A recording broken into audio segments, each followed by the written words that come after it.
আসসালামু আলাইকুম। ওয়ালাইকুম আসসালাম।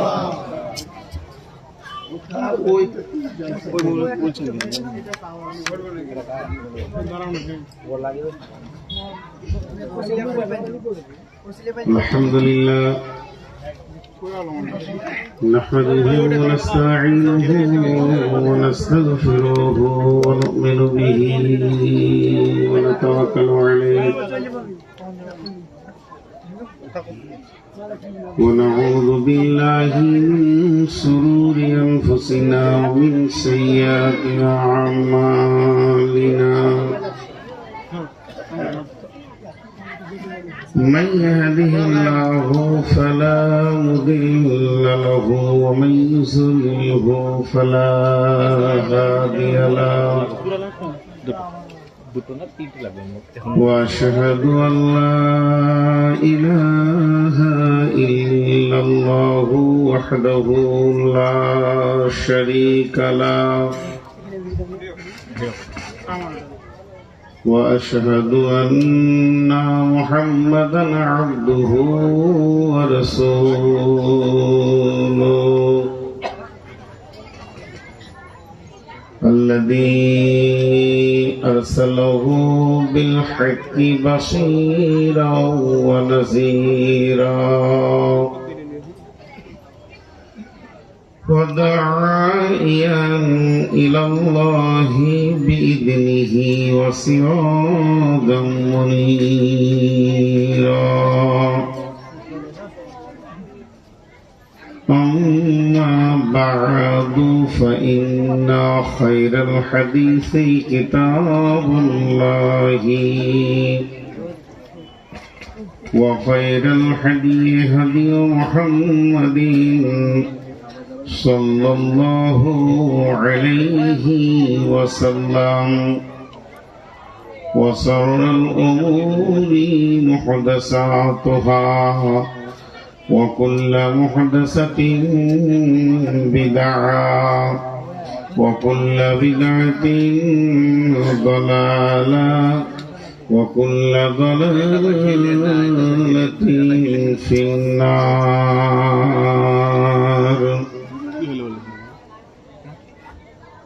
فقد قال الله تبارك وتعالى في كلامه المجيد وفرقانه الحميد أعوذ بالله من الشيطان الرجيم كنتم خير أمة أخرجت للناس تأمرون بالمعروف وتنهون عن المنكر وتؤمنون بالله بسم الله الرحمن الرحيم ومن أحسن قولا ممن دعا إلى الله فقال إنني من المسلمين بسم الله الرحمن الرحيم والعصر إن الإنسان لفي خسر إلا الذين آمنوا وعملوا الصالحات وتواصوا بالحق وتواصوا بالصبر بسم الله الرحمن الرحيم قال رسول الله صلى الله عليه وسلم كل أمتي يدخلون الجنة إلا من أبى قيل من أبى يا رسول الله قال من أطاعنيه فدخل الجنة ومن أساءنيه فقد آبى মসজিদে ওই সন্ধ্যে আজান, চল নামাজে চল। দুঃখে পাবি সান্ত্বনা তুই, বক্ষে পাবি বল রে, মসজিদেতে চল।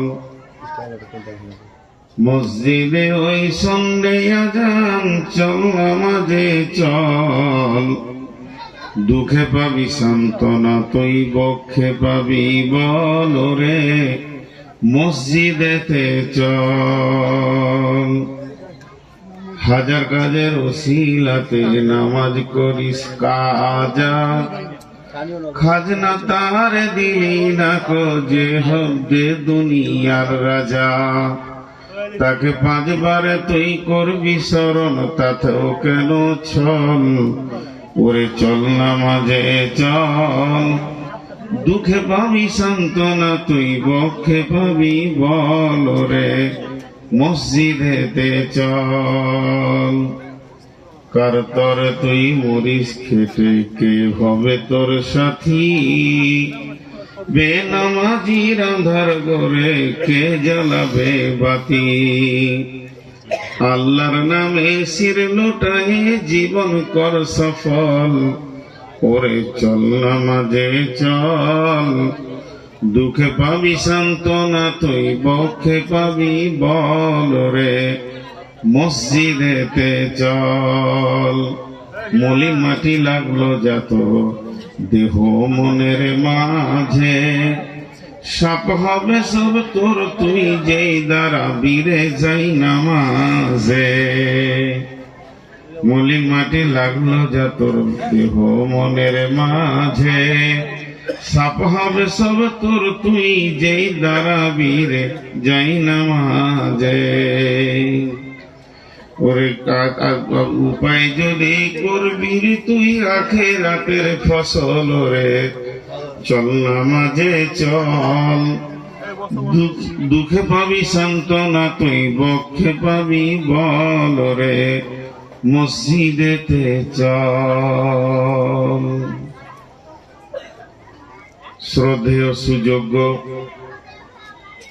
অত্র এলাকার কৃতি সন্তান, আপামা জনসাধারণের নির্বাচিত সদরে সভা, উপস্থিত সুপ্রিয় অতিথিবৃন্দ, সামনে আমার দিনদার ইমানদার মুমিন ভাই সকল ও পর্দা থেকে শুননেওয়ালি মুমিনা মা ও বোনেরা, প্রশংসা, গণগান, গণকীর্তন, স্তব স্তুতি, ভালোবাসা, তকদির, হায়াত, মত, রুজি সবকিছুর মালিক আল্লাহ। যে মহান মুনি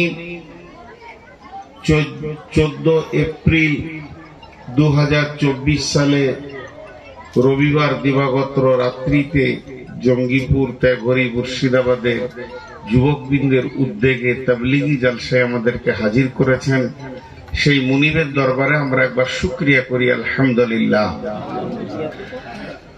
দরুদ ও সালাম বর্ষিত হোক আখিরি নবী নবী মুহাম্মদুর রাসূলুল্লাহ সাল্লাল্লাহু আলাইহি সাল্লামের উপর। আল্লাহুম্মা আমিন, আল্লাহুম্মা সাল্লি আলাইহি, আল্লাহুম্মা বারিক আলাইহি।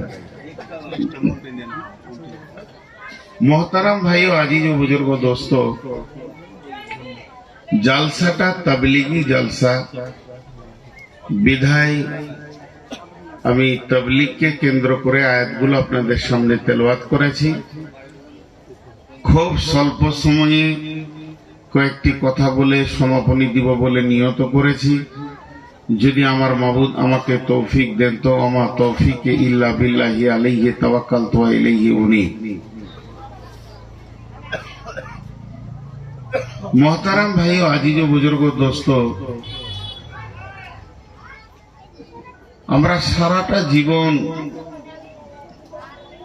ধীর গতিতে অতিবাহিত করে দিলাম, না জানি আর কতটা রাস্তা বাকি আছে আমরা কেউ জানি না। কিন্তু আমি কি পেয়েছি, আমি কি দিয়েছি, তাজকিয়ায়ে নাফসের উপরে একটু আলোচনা করা দরকার। আত্মসমালোচনা যাকে বলে, অপরের সমালোচনা করতে অনেক মিষ্টি লাগে, কিন্তু নিজের চিকিৎসা নিজেকে করতে হবে, যে আমি কি করেছি, আমি কি দিয়েছি, আমার কাছে কি পেয়েছে। কিছু প্রশ্ন নিজেকে করা যায়, সবাই নিজের নিজের প্রশ্ন করি। এর পূর্বে ছিলাম কোথা, বর্তমানে আছি কোথা, পরবর্তীকালে যাব কোথা। এই তিনটে প্রশ্নকে নিজেকে করতে গিয়ে কোন আলিমের দরকার নেই, কোন মুহাদ্দিসের দরকার নেই। আমি আমাকে যদি প্রশ্ন করি, আমি এর পূর্বে ছিলাম কোথা। আল্লাহ তাবারাক ওয়া তাআলা একটা তথ্যবহুল কথা বলেছেন, হাল আতা আলাল ইনসানি হিনুম মিনাদ দাহরি লাম ইয়াকুন শাইয়াম মাযকুরা। হাল আতা আলাল ইনসানি হিনুম মিনাদ দাহরি লাম ইয়াকুন শাইয়াম মাযকুরা। গুরুত্ব দেওয়ার জন্য তিনবার বলছি, হাল আতা আলাল ইনসানি হিনুম মিনাদ দাহরি লাম ইয়াকুন শাইয়াম মাযকুরা। ইন্না খালাকনাল ইনসানা আমসাজিন নাবতালিহি ফাজআলনাহু সামিয়াম বাসীরা। এই কথাটাই আপনার বিবেকের চেতনার দরজা খুলে দেবে। একটা মাঝে কথা বলেনি, যারা দাঁড়িয়ে আছেন দয়া করে বসেন। ইসলাম সুন্দর, আপনি অসুন্দরের কারণ হবেন না। আপনি নিজেকে কেন অসুন্দরের কারণ বানাবেন? যারা দাঁড়িয়ে আছেন আল্লাহর গোলাম রসুলের উম্মত, বসে যান। মা বোনদেরকে একটা কথা বলছি, জালসা শেষ হয়ে গেছে, আপনারা বাড়ি যান। এখানে মহিলা আছে না কথা বলার মেশিন আছে আমি বুঝতে পারছি না। এত কথা ওর পেটে আছে, যখন থেকে উঠেছি একটা মহিলা, ওকে লজ্জা করা দরকার। একটা দর্শন তথ্য আপনাকে বলে দিই, বলছে ওই পরিবারটা খুব দুঃখী পরিবার। ওই স্বামী পৃথিবীতে আগুনে জ্বলছে, যে মহিলার কণ্ঠস্বর বাড়ির রাস্তার বাইরে চলে যায়, অপর পুরুষের কানে চলে যায়। এগুলো দর্শন কথা, এগুলো বুখারী মুসলিমে পাবেন না, সাইকোলজিস্ট। তো এই মহিলা তখন থেকে যে মেশিনের মতো কথা বলছে, আর এতগুলো পরপুরুষ ওর কণ্ঠস্বর শুনছে, না জানি ওর স্বামী কত কষ্ট পেয়েছে। কিছু দেখে কিছু বোঝা যায়। সে বেচারা হতভাগা, ওকে বিয়ে করেই বিপদ করেছে। আর বিয়ে যদি না হয়ে থাকে, যে যার পাল্লায় পড়বে তার জিন্দেগিকে জ্বালিয়ে ছেড়ে দেবে। একটা মজলিসে আসার পর তার কণ্ঠস্বর নম্র ভদ্র হচ্ছে না, তো তাকে কি বোঝা যায়? আচ্ছা, ওটা মানুষ দাঁড়িয়ে আছে না হাতের টাওয়া ট্যাঙ্কে চিড়ে দাঁড়িয়েছে? বেয়াদব কত! হ্যাঁ, বসতে বলছি তো আবার চিড়ে দাঁড়িয়ে আছে, মানে মাস্টার যুগের প্রধান ছেলে। হায়রে! চলেন, আমি আপনাদের সামনে খুব গুরুত্বপূর্ণ বিষয়কে তুলে ধরেছি। এখন একটা প্রশ্ন করি, আপনারা, আমরা যতগুলি মানুষ এখানে আছি, সকলের কিন্তু ডেট অফ বার্থ আলাদা আলাদা। জন্ম তারিখ এক না আলাদা? যতগুলি লোক আছি, যদি বলি জন্ম তারিখটা আপনার বলেন, তো দেখা যাবে কারোর সঙ্গে এক দুটো এটা মানে মিলে যেতে পারে, তার জন্য নয়, কিন্তু জন্ম তারিখ সব আলাদা। কিন্তু এটা জানেন, সকলের জন্ম তারিখ এক। কোরআন বলছে কারো আলাদা নয়, একদিনে হয়েছি আমরা সব। আল্লাহ কোরআনে বলছেন। যেমন একটা উদাহরণ দিই, আপনাদের এখানে 5টা বক্তা আছে, 5 জন বক্তাকে বলেছেন জঙ্গিপুরে নামেন, উমরপুরে নামেন, সবাই নেমেছে। একটা বোলেরোতে নিয়ে এলেন, দিয়ে মেহমানখানায় ঢুকিয়ে দিলেন। তারা একে একে এসেছে না একসাথে এসেছে? একে একে এসেছেন, একসাথে এসেছে, একসাথে, কিন্তু স্টেজে সময় আলাদা। তো আল্লাহ যেদিন বানিয়েছেন একসঙ্গে বানিয়েছেন, কিন্তু পৃথিবী নামে জায়গাতে ঠিক পালাক্রমে এনে হাজির করছে। ওইটাই সূরাত আল্লাহ বলছেন। আল্লাহ কালাম পাকের মধ্যে বলছেন যে আমি আদমকে বানালাম, যেদিন আদমের জন্ম সেদিন আমাদের জন্ম। আদম যদি আমার বাপ হয় তো আমার ছেলে তো দাদা হবে রে বাবা, অঙ্ক তো তাই হয়। কিন্তু সকলের বাপ, ডাইরেক্ট বাপ, ইনডাইরেক্ট নয়। আল্লাহ তাবারক ওয়া তাআলা আদমের পিঠে হাতটা রাখলেন আর বালুর মতো ঝুরঝুর করে পড়ে গেল। কিয়ামত পর্যন্ত যতগুলো মানুষকে আল্লাহ পৃথিবীতে আনবেন, পৃথিবী নামে মঞ্চে এখানে এনে তাদেরকে ফিরিয়ে নিয়ে আবার তার কাছে নিয়ে যাবেন, সেগুলো একসঙ্গে বানিয়ে নিয়েছে। আমাদের ডেট অফ বার্থ একই, আদমের সঙ্গে আমাদের ডেট অফ বার্থ। এই জন্য আমরা দেহগত দিক থেকে পৃথিবীতে আপনার আব্বা আছে, আমার আব্বা আছে, কিন্তু আত্মাগত দিক থেকে আদম আলাইহিস সালাম আমাদের সরাসরি আব্বা। বাংলাদেশে এক বক্তা, বাংলাদেশ মানে লড়াই, বাংলাদেশে আমি যাই তো আর দোয়া করি আল্লাহ এই জালসাই যেন লড়াই না হয়, মানে ওদের হবেই। হ্যাঁ, কয়েকটা জালসাই হয়েও গিয়েছে লড়াই, কিন্তু আমাকে নিয়ে হয়নি। থামুন থামুন থামুন, দেখতে পাবেন ইগো লড়াই।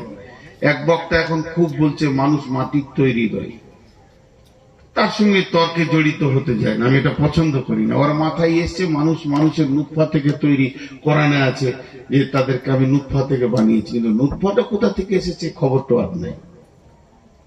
ওটা কোন জিনিস থেকে তৈরি হয়েছে আর একটু ব্যাকে গেলেই পেয়ে যাবে, নেই। এরপরে আল্লাহ যে আয়াতটা আপনাদের সামনে পড়েছি ওটা কত দাবি কথা বলছেন। বিসমিল্লাহির রহমানির রহিম, হাল আতা আলাল ইনসানি হিনুম মিনাদ দাহরি লাম ইয়াকুন শাইয়াম মাযকুরা। মানুষের জীবনে একটা লম্বা টাইম চলে গেছে যেদিন তার সম্পর্কে কোনো আলোচনা ছিল না। তর্জমাটা করে দিলাম, আরেকবার বলছি। মানুষের জীবনে, অন্য প্রাণীর কথা বলেননি কিন্তু, আর গরু ছাগল জিন ফেরেশতার কথা বলেননি, ইনসানে বলেছে। তো মানুষের জীবনে একটা লম্বা জীবন চলে গেছে, কোনো আলোচনা ছিল না তার সম্পর্কে, তার পরিচিতি ছিল না। এখন তাহলে আমরা একটু কাগজ কলম নিয়ে অঙ্কে বসে যাই। পৃথিবীটা কত কোটি বছর আগে বানানো হয়েছে এটা আল্লাহ ছাড়া কেউ জানে না। পৃথিবীটা কত কোটি বছর আগে বানানো হয়েছে এটা আল্লাহ ছাড়া কেউ জানে না, তার ডেট নাই।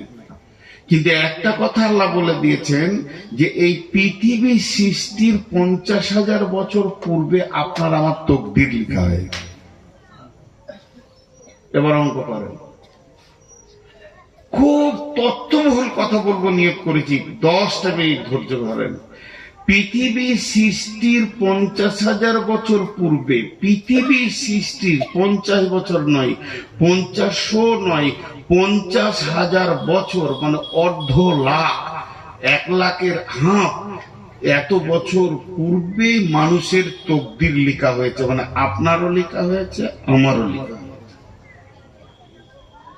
এবার বলেন তাহলে আমাদের জন্ম তারিখটা কখন? খুঁজে পাওয়া খুব মুশকিল। একজনকে জিজ্ঞেস করা হচ্ছে আপনার কয়টা ছেলে, এগুলো সব মানে আমি মারেফাতের তথ্য বলছি। বলছে আমার 6টা ছেলে। বড় ছেলের নাম কি? বলছে আবুল কালাম। আপনি জানলেন কি করে আবুল কালাম আপনার বড় ছেলে? 6টা ছেলে রয়েছে ওর বিদ্যমান, কিন্তু তত্ত্ববহুল মারেফাতে বলছি আপনি জানলেন কি করে যেটা বড় ছেলে? আপনার কত স্খলন হয়েছে বিয়ের আগে, শেষ হয়ে গেছে, চলে গেছে, জি ইহতিলাম হয়েছে, নাইট ফলস হয়েছে। কোনটা আপনার বড় ছিল, ফার্স্ট বাচ্চা কোনটা ছিল আপনি গুনে রেখেছেন? তো আল্লাহ তাবারক ওয়া তাআলা বলছেন পৃথিবী সৃষ্টির 50,000 বছর পূর্বে তোমার তকদির লেখা হয়েছে। আমাকে বলে বলছি, নূর মোহাম্মদ তকদির লেখা হয়েছে। তাহলে আজকে হলো 2024 সালের এপ্রিল মাসের 14 তারিখ। আজ থেকে কোটি বছর আগে আমার জন্ম হয়েছে, কোনো ঠিক আছে? আল্লাহ বলছে তুমি ছিলে কোথা তখন? তোমার পরিচয়টা কখন ঘটেছে? পরিচয় ঘটেছে যেদিন আমি মায়ের পেটে এসেছি, আমার মায়ের মেন্স বন্ধ হয়েছে। তো আমার মা প্রথম জানতে পেরেছে যে কেউ এসেছে আমার পেটে। দ্বিতীয় যে লোকটি জেনেছে সেটা আমার আব্বা, যে হ্যাঁ আমাদের কেউ এসেছে। এরপর দুই ফ্যামিলি জানলো, আর কেউ জানছে না। প্রাইমারি মাস্টার জানছে না, হাই স্কুলের মাস্টার জানছে না, পঞ্চায়েতের প্রধান জানছে না, গ্রামের মেম্বার জানছে না, স্বাস্থ্যসাথী মানে স্বাস্থ্যকর্মীরাও জানছে না, দাইমা জানছে না, ধাত্রীমা জানছে না। এই অবস্থায় আমার 9 মাস 10 দিন গেছে। প্রসব বেদনা যখন এসছে তারপরে যে জানছে সে হচ্ছে ধাত্রীমা। এবার ওখান থেকে আমার পরিচয় হলো, পঞ্চায়েত গেল, আধার কার্ড হলো, তখন প্রধান জানলো যে আমার পঞ্চায়েতে একটা নতুন ছেলে আসলো। এখনো প্রাইমারি স্কুল জানছে না। 6 বছর 5 বছর বয়সে আব্বা হাত ধরে নিয়ে গিয়ে স্কুলে ভরে দিল। তখন স্কুল মাস্টার জানলো যে এই এলাকায় একটা ছেলে নূর মোহাম্মদ বলে আছে। এবার পরিচয়টা কিভাবে ঘটছে দেখেন। তারপরে স্কুলে পড়লাম, হাই স্কুলে গেলাম, এবার আস্তে আস্তে নিয়ে আসলো মাদ্রাসায়। মাদ্রাসায় একদিন 10,000 লোকের সামনে পাগড়ি বাঁধা হলো। নূর মোহাম্মদ এখন মৌলানা হয়ে গেল, সবাই জানলো। কিন্তু পৃথিবীর সবাই জানে না। আস্তে আস্তে 2 বছর 5 বছর 6 বছর ইমামতি করলাম, 5-6 বছর ধরে দার্সে মাদ্রাসায় চাকরি করলাম। এমন সময় আল্লাহ সেখান থেকে বের করে জালসার ফিল্ডে দিয়ে ইউটিউবে এখন সব পৃথিবী জেনে নিয়েছে নূর মোহাম্মদকে। আল্লাহ বলছে তুই এই ডেটটা, আমার আজকের বয়স হচ্ছে 52 বছর 2 মাস। তো এই 52 বছর 2 মাস, তো 52টাই ধরলাম, 2 মাসটাকে এখন মাইনাস করে দেন। তো 52 বছর, এটাকে 53 বছর আগে তুই কে ছিলি এটা বল। তো মায়ের পেটে ভ্রূণ ছিলাম। আচ্ছা 54 বছর আগে কে ছিলি বল। তাহলে আমি আমার আব্বা এবং মায়ের মধ্যে রক্তের সংমিশ্রণ ছিলাম। 55 বছর আগে তুই কে ছিলি, আর খুঁজে পাওয়া যাবে। আল্লাহ বলছে আজ থেকে 55 বছর বাদ দে, 20 কোটি বছর আগে তোর তকদির লিখেছি। এটা বোঝানোর জন্য বলছি, আমি জানবেন না যে কোথাও লেখা আছে 20 কোটি, আপনাদেরকে বোঝানোর জন্য বলছি। 20 কোটি বছর আগে তোর তকদির লিখেছি, তার থেকে 55 বছর বাদ দে, বাদ দে, বাদ দে, বাদ দে 55 বছর। 20 কোটি থেকে যদি 55 বছর বাদ দিই, তাহলে 19,99,950 বছর আল্লাহর কাছে ছিলাম। আল্লাহ বলছেন বিসমিল্লাহির রহমানির রহিম, হাল আতা আলাল ইনসানি হিনুম মিনাদ দাহরি লাম ইয়াকুন শাইয়্যাম মাযকুরা ইন্না খালাকনাল ইনসানা মিন নুতফাতিন আমসাজিন নাবতালিহি ফাজআলনাহু সামিয়াম বাসীরা। রে পৃথিবীর মানুষ, তোমার ডেট অফ বার্থ যেটা পঞ্চায়েত দিয়েছে, এখান থেকে তুমি 3 বছর মাইনাস করে তোমার বিবেককে বলো তুমি কোথায় ছিলে। কিছুই তুমি খুঁজে পাবে না। তোমার নামও ডাকা হয়নি, তোমার পরিচয় ঘটেনি, তোমাকে কেউ চিনত না, তোমার কোনো মূল্য বলেছিল না। আমি আল্লাহর কাছে তোমার কত কোটি বছর পার হয়েছে এ কথাও তোমার হিসাবের খাতাতে নাই। তবে আমি রব শুধু এই 500 কোটি 700 কোটি যে বেঁচে আছে পৃথিবীতে, 800 কোটি নয়, যে আদম থেকে নিয়ে যত কোটি কবরে চলে গেল এখন বর্তমান পৃথিবী নামে মঞ্চে তোমরা যত কোটি বেঁচে আছো, শুধু এটাই নয়, এরপরে আগামীকাল থেকে যত কোটি কিয়ামত পর্যন্ত আসবে তাদের তোমাদের কাছে তিনটি কাল আছে, অতীত আছে, বর্তমান আছে, ভবিষ্যৎ আছে। আল্লাহর কাছে ভবিষ্যৎ নাই, আল্লাহর কাছে অতীত নাই, সবগুলি হলো বর্তমান। তো আমি আল্লাহ প্রত্যেকটা মানুষকে তার একটা কক্ষপথে ছেড়ে দিয়েছি, সে গতিশীল হয়ে চলছে। আমি আল্লাহ তার দিকে সূক্ষ্ম দৃষ্টিতে তাকিয়েছি যে স্যার কক্ষপথকে ঠিক রেখেছে না পদস্খলন ঘটিয়ে দিয়েছে। অতএব শুনে নাও, ইন্না খালাকনাল ইনসানা আমসা জিন্নাবতালিহি ফাজআলনাহু ইন্না খালাকনাল ইনসানা মিন নুতফাতিন আমসা জিন্নাবতালিহি ফাজআলনাহু সামিয়াম বাসীরা। রে মানুষ শুনে নাও, আমি যে বীর্য থেকে তোমাকে বানিয়েছি, যেটা তোমার বাপের দ্রুত গতি খুন তোমার মায়ের পেটে চলে গেল জরায়ুতে। একটা পুরুষ একবার স্খলন দেবে, খুব যদি দুর্বল বয়োবৃদ্ধ হয় অন্তত 40 কোটি পোকা দেবে, আর যদি যুবক সবল সুবৃদ্ধ হয় তাহলে ওই যুবক 60 কোটি পোকাকে সে একবারে স্খলন করবে। আমি বলছি না যে একবারে বাচ্চা হয়, মেনেই নিলাম যদি একবারে বাচ্চা হয় তো 60 কোটি পোকা একটা পুরুষের কাছ থেকে মহিলার কাছে জরায়ুতে পৌঁছালো। 60 কোটির ভিতরে এবার যুবক আর বৃদ্ধকে মিলিয়ে মেজারম্যানে 50 নিয়ে আসেন।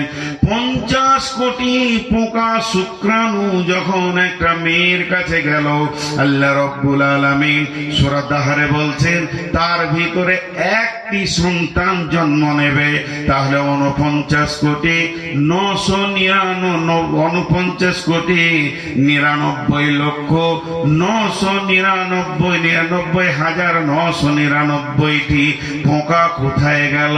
গোসলের পানিতে চলে গেল, পচে গেল, নষ্ট হয়ে গেল।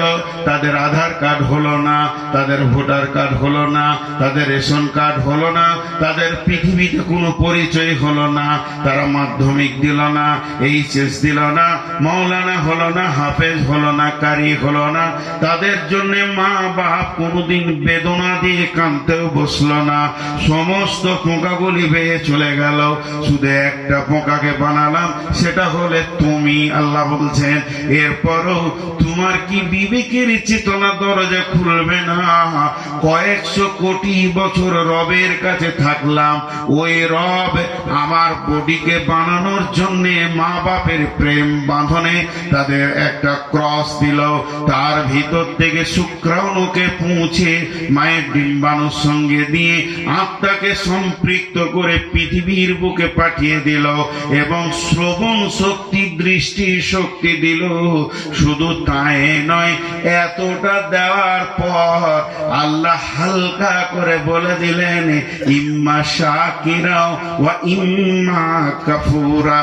তোদের মন গেলে আমার শুকরিয়া করবি, আর যদি তোদের মন না চায় তো আমার বিরুদ্ধে মুখ খুলে দিবি।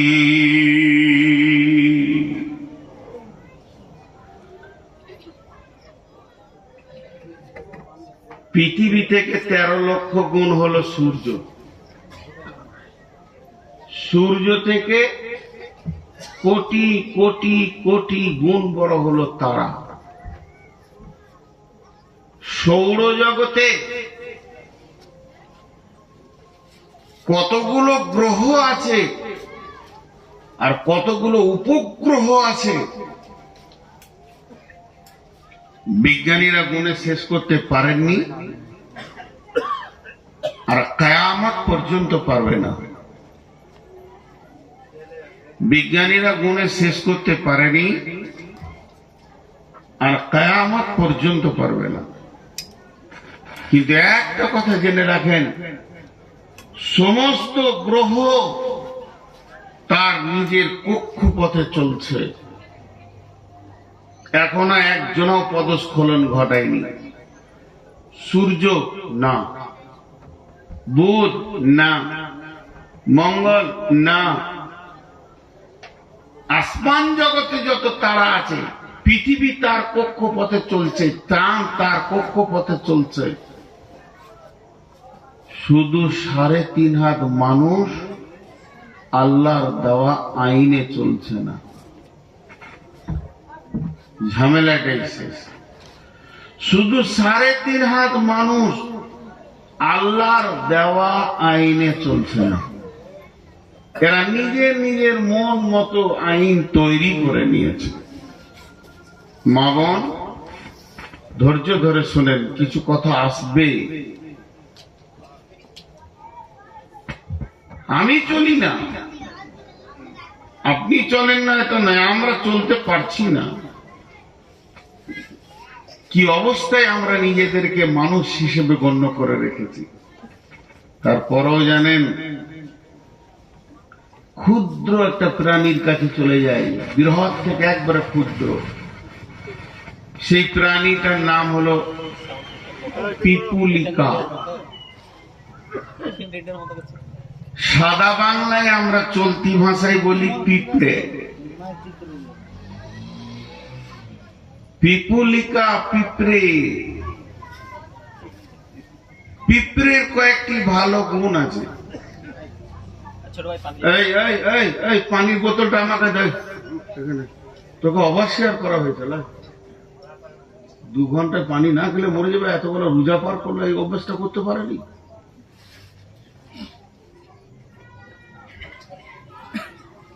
আমি বকছি, আমার সুগার জিভ চিটিয়ে যাচ্ছে, একটু 2 ফোঁটা নিয়ে একটু ধৈর্য ধরেন। এরকম পানি দেওয়া দিয়ে করলে মন কেটে যাবে। তো যেটা বলছিলাম, পিপুলিকা, ওর নামে কোরআনে একটা সূরা এসেছে। কি কাজ করেছিল? কি কাজ করেছিল? একটা জায়গায় ওদের ইউনিট থাকে, ইউনিট, ওদের দল থাকে। একটা জায়গায় যে দলটা তৈরি হয় 25 কোটি পিঁপড়ে থাকে। এদের মধ্যে কেউ বাসা বানায়, কেউ বাচ্চা পোষণ করে, কেউ ওদের মধ্যে আবার ফোর্স আছে, কামড়াবে, বিভিন্ন বিভাগ আছে। কিন্তু পিপুলিকাকে চলতে দেখেছেন আপনারা? পিপুলিকা চলতে দেখেছেন? আমি প্রশ্ন করছি, আপনাদেরকে উত্তর দেন। পিপুলিকা চলতে দেখেছেন? ভুল বলছে।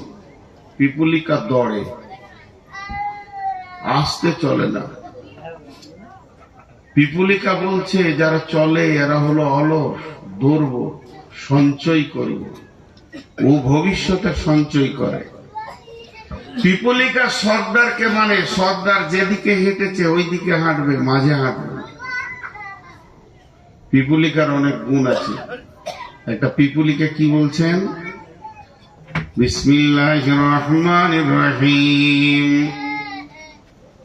قالت نملة يا أيها النمل ادخلوا مساكنكم لا يحطمنكم سليمان وجنوده।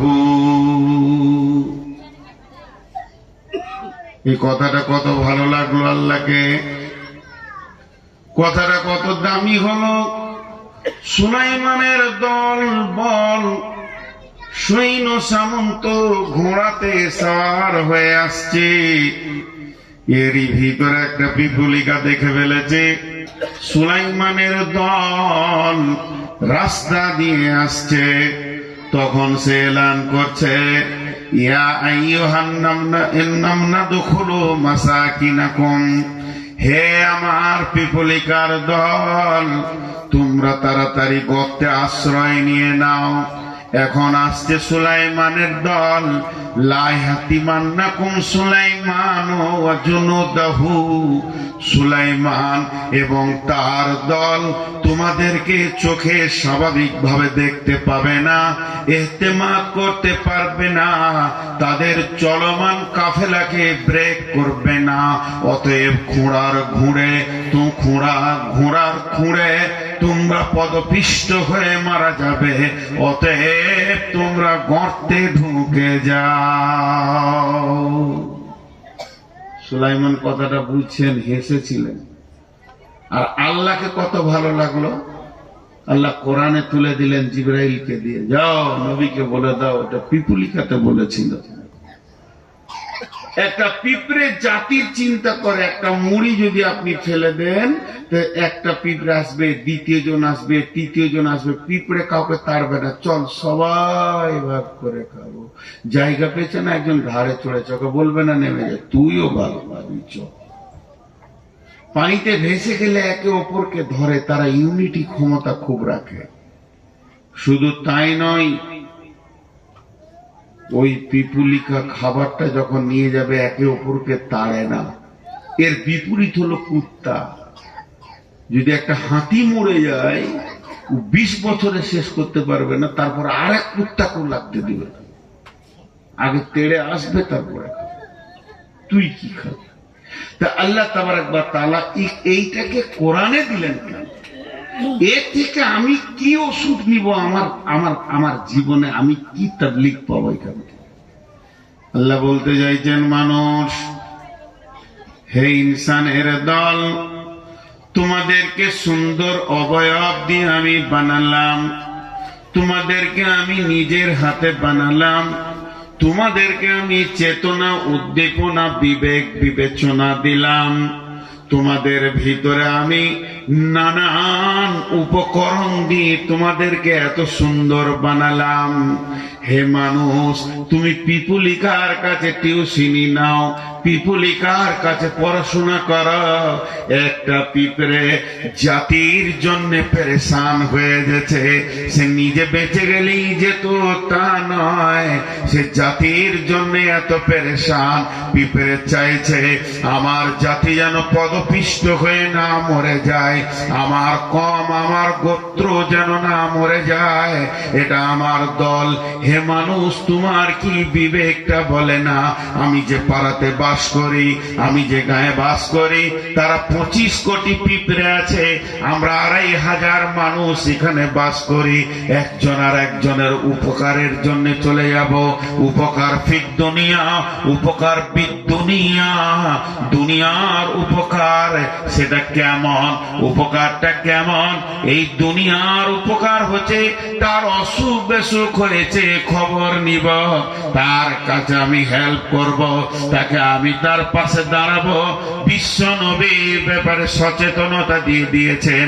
ওই ব্যক্তি মুসলমান নয়, ওই ব্যক্তি মুসলমান নয়, ওই ব্যক্তি মুসলমান নয়, ওই ব্যক্তি মুসলমান নয়, 3 বার বলেছেন, ওই ব্যক্তি মুসলমান নয়, ওই ব্যক্তি মুসলমান নয়। যে ব্যক্তি এ কথা জানার পর নিশ্চিতে শুয়ে গেল যে আমার প্রতিবেশী আজকে খেতে পাইনি।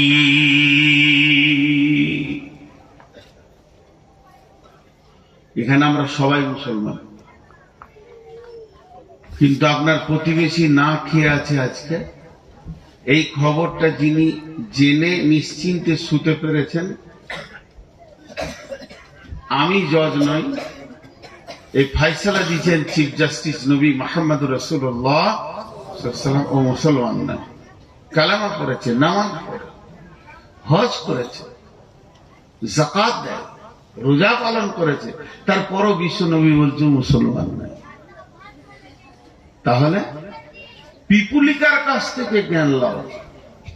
আর যদি তুমি আখেরাতের উপকার করতে চাও, তুমি যদি আখেরাতের উপকার করতে চাও, গভীর রাত্রিতে নির্জন অবস্থায় দরজায় গিয়ে ধাক্কা দাও।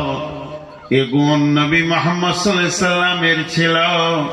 এগুন হযরত ওমর ফারুক রাদিয়াল্লাহু তাআলা আনহু দেখিয়ে গেছেন। দরজায় ধাক্কা দাও, ভাই আব্দুল করিম রে ভাতিজা, তুমি মসজিদে যাও না, আমার মনে বড় ব্যথা হয়, তোমারকে দেখে আমাকে বড় ভালো লাগে, তুমি আমার কত কথা শোনো, তোমাকে এখনই যদি কোনো কাজে পাঠাই তুমি এখনই দ্রুত গতিতে দৌড়বে, তুমি না বলবে না। আমি যে উপকার তোমার কাছ থেকে পাই, কিন্তু মসজিদে না গেলে রে বাবা, কিয়ামতের দিন জাহান্নামের ফেরেশতা তোমাকে টানবে, সেদিন আমি সহ্য করতে পারবো না রে বাবা, মসজিদে তুমি চলো। ও আমার মা, ওরে আমার বৌমা, ওরে আমার খালা, তুমি পর্দার ভিতরে ঢুকে যাও। আমাকে দুনিয়াতে নিজের জাতিকে একদিকে পৃথিবীর কষ্ট থেকে বাঁচানোর জন্যে, আর একদিকে কিয়ামতের ময়দানে জাহান্নাম থেকে বাঁচানোর জন্যে আমি যেন জাতির জন্য পেরেশান হয়ে যাই, আমি নিজেকে ওয়াকফ করে দিই জাতির জন্য, আমি বলিষ্ঠ হয়ে যেন দাঁড়িয়ে যাই। তো আল্লাহ তাবারাক ওয়া তাআলা বলছেন, কুনতুম খায়রা উম্মাতিন, তোমরাই হলে শ্রেষ্ঠ উম্মত, উখরিজাতিল লিন্নাসি, তোমরা মানুষের জন্য বেরিয়ে যাবে, তা'মুরুনা বিল মা'রুফি ওয়া তানহাউনা আনিল মুনকারি ওয়া তু'মিনুনা বিল্লাহ, তোমরা সৎ কাজের আদেশ করবে, অসৎ কাজের নিষেধ করবে, এবং আল্লাহর উপরে কামিল ঈমান আনবি।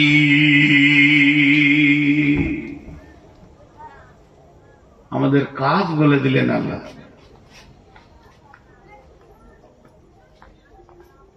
কম,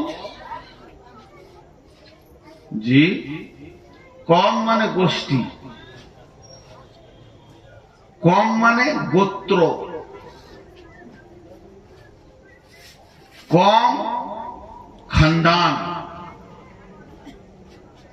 আপনাদের বিরক্ত লাগছে নাকি? পানি খেতে দিন, রাগ করলেন নাকি? আর একটু বিয়াদ, রিংটাল, হুঁশ কম, সবর করেন। শহরে অনেক সম্পদ পাওয়া যায়।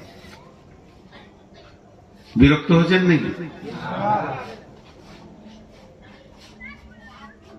কমের মানে করলাম,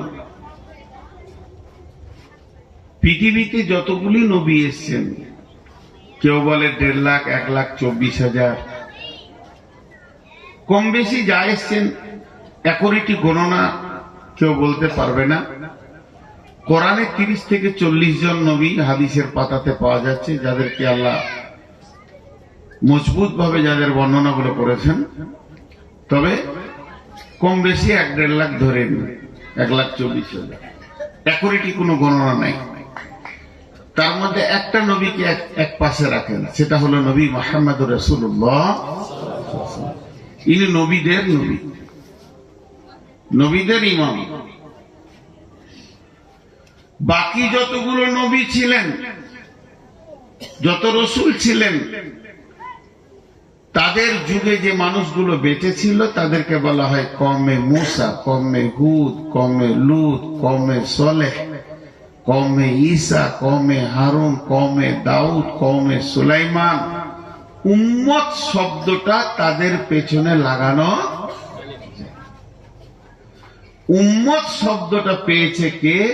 উম্মতে নবী মুহাম্মদ সাল্লাল্লাহু আলাইহি ওয়াসাল্লাম। নবী মুহাম্মদ সাল্লাল্লাহু আলাইহি সাল্লামের আমরা উম্মত। তাহলে কম আর উম্মত দুটো শব্দের পার্থক্য কি? কম হলো গোষ্ঠী বা খানদান, আর উম্মতের শব্দ আলাদা। উম্মত শব্দের অর্থ হলো একটা, বলি আপনাদেরকে, নেতা, ইমাম, পরিচালক।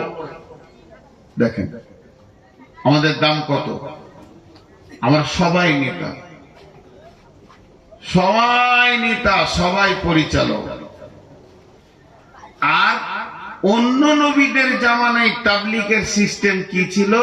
তাবলীগ কে করবে না নবী করবে, কম করতে পাবে না, এরা সাথে যাবে, ওকে সাহায্য করবে। যখন হযরতে মুসা আলাইহিস সালাম তোতলা হয়ে গেছিলেন, যে কথা ভালো বলতে পারতেন না, তো আল্লাহকে বললেন, আল্লাহ তুমি আমার ভাই হারুনকে আমার সাথে দাও, সে আমার হয়ে কথা বলবে, নিয়ে তাবলীগ করব দুই ভাইয়ে। তো আল্লাহ তাবারক ওয়া তাআলা বললেন, নবী মুসা তুই হলি নবী, তোর ভাই হারুন নবী নয়, এ কাজ ওর নয়। ওকে আগে নবুয়তি দিব, তারপরে তোর সাথে পাঠাবো। নবুয়তি দিল, তারপরে পাঠালো, ভেজাল চুকে গেল। কিন্তু আল্লাহ তাবারক ওয়া তাআলা রাসূল কি বলে গেলেন, লা তাহজান ইন্নাল্লাহা মা'ানা। একটা কথা। 2 নম্বর বললেন বাল্লিগু আন্নি ওয়ালাউ আয়া। 3 নম্বরে বিশ্ব নবী বললেন, মান আতাআনিহি ফাদাখালাল জান্নাহ ওয়া মান আসাআনিহি ফাকাদ আবা। আল্লাহ তাবারক ওয়া তাআলা রাসূল বলছেন, যেদিন হযরতে মুসা আলাইহিস সালামকে ফেরাউনের দল তাড়তে শুরু করেছে, যেমন আপনাদের পেছনে নদী ওই রকম নীল নদের কাছে গিয়ে পৌঁছালো, তখন ফেরাউনের দল বলছে, ও নবী মুসা, ঈমান এনেছি ঠিক আছে, কিন্তু মরার জন্য আসিনি। নবী মুসা বললেন, লা তাহজান ইন্নাল্লাহা মানি। হে আমার কম, তোমরা যারা আল্লাহর উপরে ঈমান এনেছো, তোমরা কালেমা পড়েছো, লা ইলাহা ইল্লাল্লাহ মুসা কালিমুল্লাহ, তাহলে শুনে নাও, তোমাদের কোনো চিন্তা নাই, আমি নবীর সঙ্গে আল্লাহ রয়েছেন, আল্লাহ আমার সাহায্য করবেন, অতএব তোমরা কোনো বিপদকে বিপদ মনে করবে না, নীল তোমাদের কিছুই করে নিতে পারবে না। আমি নবী মুহাম্মদ আমি নবী মুসা কালিমুল্লাহ, আল্লাহর কালাম করনে वाला, আল্লাহর সাথে বাত করনে वाला তোমার সঙ্গে রয়েছি। কিন্তু যখন গারে সৌরে আল্লাহর নবী যখন হিজরতে বের হয়ে গেলেন, মক্কা ছাড়ার পালা পড়ল, মদিনা যেতে হবে, এমন সময় গারে সৌরের ভিতরে ঢুকে আছেন, কে আছেন না নবী মুহাম্মদ সাল্লাল্লাহু আলাইহি সাল্লাম আছেন, সঙ্গে কে আছেন, আবু বকর সিদ্দিক রাদিয়াল্লাহু তাআলা আনহু আছেন, এরা দুইজনেই সেখানে রয়েছেন। এমন সময় আবু বকরের মুখটা ফ্যাকসা হয়ে গেছে। আল্লাহর নবী বললেন, লা তাহজান ইন্নাল্লাহা মা'ানা। আল্লাহর নবী বলেন, আবু বকর রে, তুমি চিন্তা করো না, তোমার আমার সঙ্গে আল্লাহ রয়েছে। তাহলে দুইটা নবীর কথার কত পার্থক্য। প্রথম নবী মুসা বললেন, আমার সঙ্গে আল্লাহ রয়েছে, আমার সঙ্গে রয়েছে, কারণ আমার সঙ্গে রয়েছে। আর বিশ্ব নবী বলছেন, আমাদের সঙ্গে রয়েছে। তার মানে উম্মত হওয়াতে কত লাভ। নবীর সঙ্গে যেমন আল্লাহ, নবীর উম্মতের সঙ্গে তেমনি আল্লাহ। আর ওদের নবীর সঙ্গে আল্লাহ কমকে সাহায্যকারী হিসেবে পাঠানো হয়েছিল। আল্লাহ ওদের নবী বলে দেবেন, তারপরে আল্লাহ তার সাহায্য করবেন। অতএব এত পার্থক্য। আমাদেরকে কেন এই সম্মানে দেওয়া হলো, এতটা উঁচু পর্যায়ে কেন আনা হলো? কারণ শুনেলেন, আল্লাহ একমাত্র দাওয়াতে তাবলীগের সঙ্গে রয়েছে। তাবলীগ যে করবে তার সঙ্গে আল্লাহ থাকবে। ওদের মুসা তাবলীগের দায়িত্ব ছিল, তাই আল্লাহ সাহায্যকারী হিসেবে ছিল। ইল্লা তানসুরুহু ফাকাদ নাসারাহুল্লাহ। ওদের কওমে তাবলীগের দায়িত্ব ছিল না, অতএব তাদের সঙ্গে আল্লাহ ওই রকম তাবলীগী সাহায্য হিসেবে ছিলেন না। এমনি আল্লাহ বান্দা বান্দা আল্লাহ হিসেবে আল্লাহ আছেন। কিন্তু আমরা উম্মত কেমন?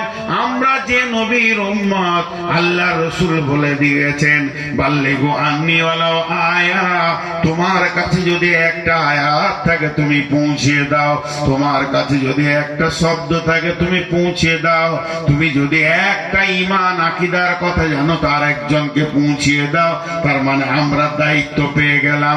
এর জন্য কোরআন বলছেন কুনতুম খায়রা উম্মাতিন, একটা দুটা তিনটে চারটা পাঁচটা ছটা 1000 2000 20000 50000 1 লাখ 1 লাখ 10 1 লাখ 20 1 লাখ 24 25 30 যতগুলো কম পৃথিবীতে চলে গেছেন, যতগুলো নবী পৃথিবীতে চলে গেছেন, সমস্ত নবী সমস্ত কমকে উম্মত বলা হয়নি।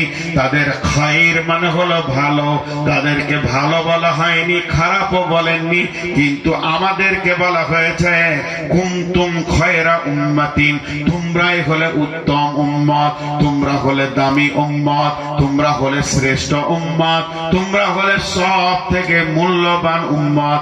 কেন তোমরা দামি? কোন কারণে দামি? তোমাদের বিল্ডিং দামি তার জন্য দামি, তোমাদের টাকা আছে বেশি তার জন্য দামি, তোমার গাড়ি দামি তার জন্য তুমি দামি, তুমি বড় ডিগ্রিওয়ালা তার জন্য তুমি দামি। আল্লাহর জন্যটাও বলে দিয়েছেন তা'মুরুনা বিল মা'রুফি ওয়া তানহাউনা আনিল মুনকারি, তোমরা এই জন্যই দামি, তোমরা সৎ কাজের আদেশ করবে, অসৎ কাজের নিষেধ করবে।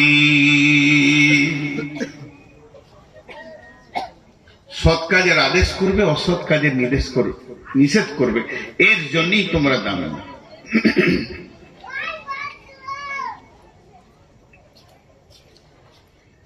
আমাদের দাম হওয়ার কারণ ওইটাই। ওই কারণ থেকে যদি আমি সরে থাকি তাহলে তো আমি দামি নয়। ওই কারণটা থেকে যদি আমি সরে থাকি তাহলে আমি দামি নই। জি, আজকে আমাদের অবস্থা কি মা বোন? একটু ভাবি, আজকের মেয়ে সেই দিনের মেয়ে। তাবলীগ পুরুষরাও করবে, মেয়েরাও করবে। তাবলীগ এমন একটা দায়িত্ব, পুরুষরা পুরুষের ভিতরে করবে, মেয়েদেরকে পর্দায় রেখে করবে, আর মেয়েরা মেয়েদের ভিতরেই করবে, পুরুষের মাঝে যাবে না। আজকে আমরা শেষ করতে করতে ইসলামকে অনেক সরিয়ে দিয়েছি।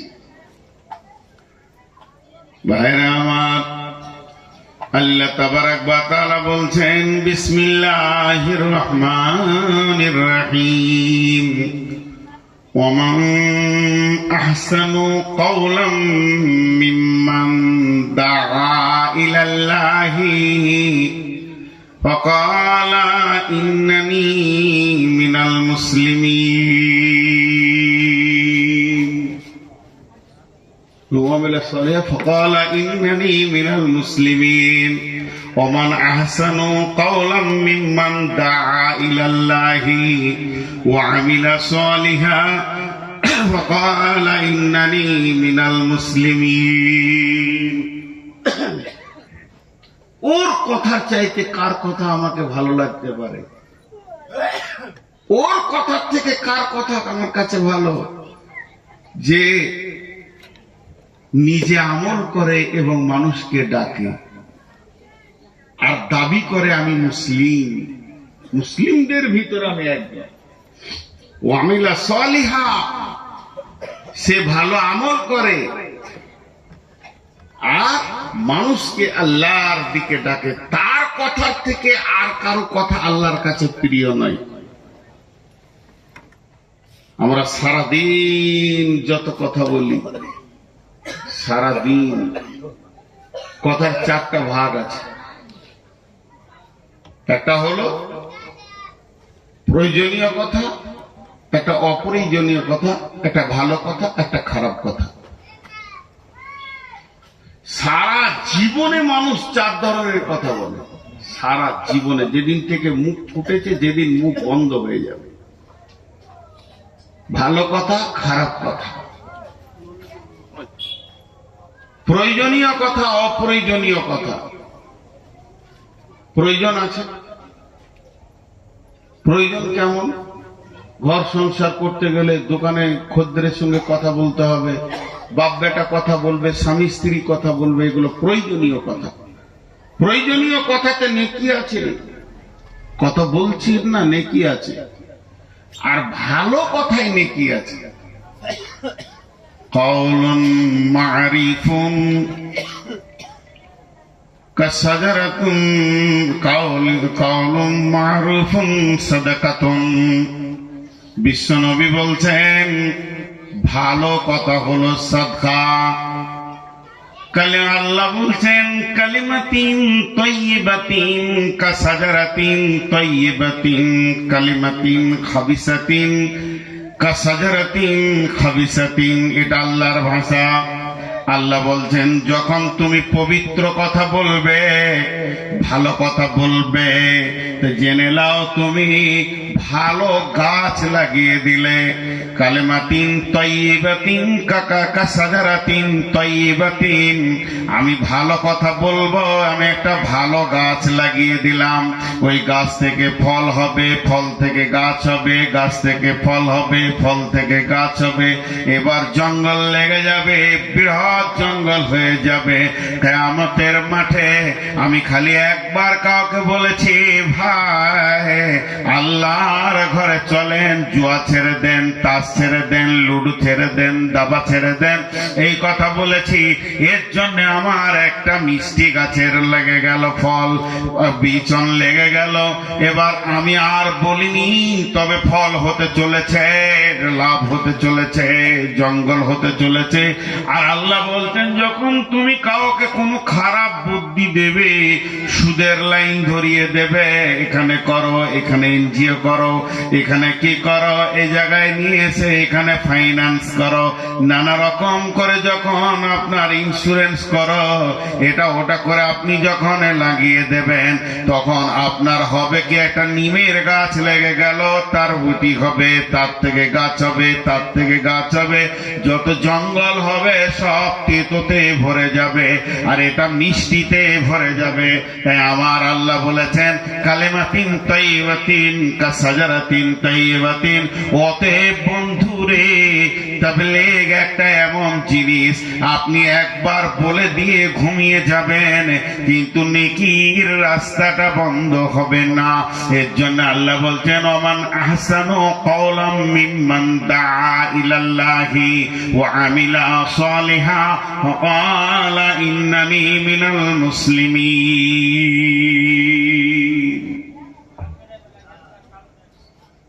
সূরা আসর থেকে একটা উদাহরণ দিব, বহুত লম্বা তাফসীর আছে, শুধু আসর শব্দটাকে নিয়ে তাফসীর করলে অনেক সময় যাবে। একটা উদাহরণ দিব, বুঝে নিবেন।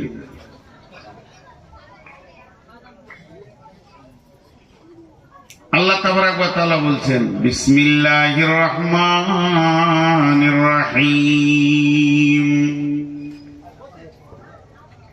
ওয়াল আসরি ইন্নাল ইনসানা লাফি খুসর ওয়াল আসর ইন্নাল ইনসানা লাফি খুসর إلا الذين آمنوا وعملوا الصالحات وتواصوا بالحق وتواصوا بالصبر।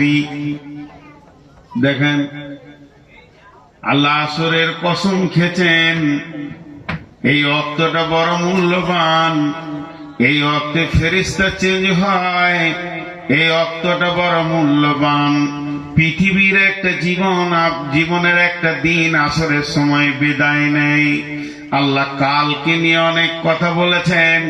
আল্লাহ দুটি সূরা রেখেছেন ওয়াক্তের উপরে, একটার নাম ফাজর, একটার নাম আসর। আল্লাহ তাবারাক ওয়া তাআলা আসরের কসম করেছেন, ফজরের কসম করেছেন, আল্লাহ দুহার কসম করেছেন, আল্লাহ রাত্রিকালের কসম করেছেন, চলমান রাত্রির কসম করেছেন, আল্লাহ 10 রাত্রির কসম করেছেন। আল্লাহ তাবারাক ওয়া তাআলা কত সুন্দর কদর রাতকে নিয়ে কথা বলেছেন। আল্লাহ একটা রাতকে সবে কদর বানিয়েছেন, একটা দিনকে আরাফাতের ময়দান বানিয়েছেন। বিভিন্ন রকমকে কালকে আল্লাহ এত গুরুত্ব দিয়েছেন, সময়কে এত গুরুত্ব দিয়েছেন। যে লোক সময়ের মূল্য দেয় না, সে নিজের মূল্য নিজেই দেয় না। এখানে আল্লাহ আসরের কসম করে বলছেন, ইন্নাল ইনসানা লাফি খুসরি, ইন্নাল ইনসানা লাফি খুসরে, নিশ্চয় মানুষ ক্ষতিগ্রস্তর মধ্যে রয়েছে। এখানে কোন জাতিকে বলা হয়নি, মুসলমান বলা হয়নি, হিন্দু, জৈন, খ্রিস্টান, বৌদ্ধ আপনার বলা হয়নি। এখানে কোনো মেনশন করা হয়নি। হানফি, সাফি, মালিকি, হাম্বেলি, দেওবন্দি, শিয়া, সুন্নি, কাদরিয়ানি, চিশতিয়ানি, নেকশবন্দি, ছোটর মিতর, রাজমিস্ত্রি, লিভার, ড্রাইভার বলে কিছু বলা হয়নি। এক কথায় আল্লাহ বলেছেন, ইন্নাল ইনসানা, সারা পৃথিবীর বুকে যত মানুষ রয়েছে, লাফি খুসরি, তারা ক্ষতিগ্রস্তর মধ্যে ডুবে রয়েছে।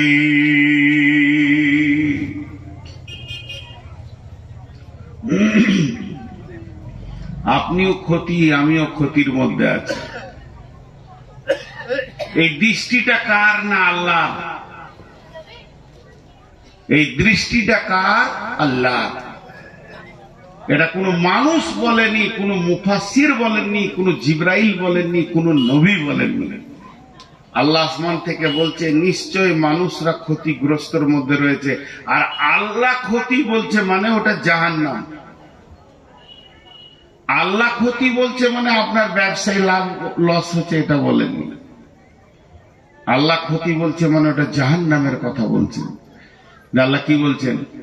কিন্তু চারটা গুণ যার মধ্যে আছে সে নয়, কিন্তু ইল্লা মানে কিন্তু। এখানকার সমস্ত মানুষ ক্ষতির মধ্যে রয়েছে, কিন্তু যে চারটা কাজ করেছে সে ক্ষতির মধ্যে নাই। ইল্লাল্লাযীনা আমানু, যে ঈমান এনেছে, ওয়া আমিলুস সলিহাতি, ভালো আমল করেছে, ওয়া তাওয়াসাউ বিল হাক্কি, একে অপরকে হকের দাওয়াত দিয়েছেন, ওয়া তাওয়াসাউ বিস সবরি, আর একে অপরকে সবরের দাওয়াত দিয়েছে। একটা উদাহরণ দিব। আমানু, যে ঈমান এনেছে। ঈমান এমন একটা বস্তু যা দেখা যায় না। ঈমান বড় মূল্যবান। ঈমান হলো আমলের আত্মা। ঈমান হলো আমলের আত্মা। মাবন, ঈমান হচ্ছে আমলের আত্মা। যে দেহে আত্মা নেই, ওই দেহের মূল্য নেই। যে আমলে ঈমান নাই, ওই আমলের মূল্য নাই। একটা মৃত মানুষের যেমন মূল্য, একটা মৃত গরু, ছাগল, ভেড়ার যেমন মূল্য, তার কোনো মূল্য নাই, পচে যাবে, সরে যাবে। যে পৃথিবীতে সমস্ত আমল করবে কিন্তু ঈমান রাখলো না, জেনে নিতে হবে ও মৃত, ওর আমল কাজে লাগবে না। ওর আমল কাজে লাগবে না। ঈমানবিহীন আমল কোনো কাজে লাগবে না। আমলে ছুটি আছে, আমলে ছুটি আছে। আমলে কম বেশি হলে ক্ষতি নাই, কিন্তু ঈমানে ছুটি নাই, কম বেশি হলে ক্ষতি আছে। দুটি উদাহরণ দিব, মন দিয়ে শুনেন।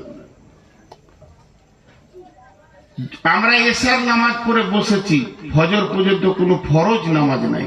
আপনি নফল যত পড়তে পারেন।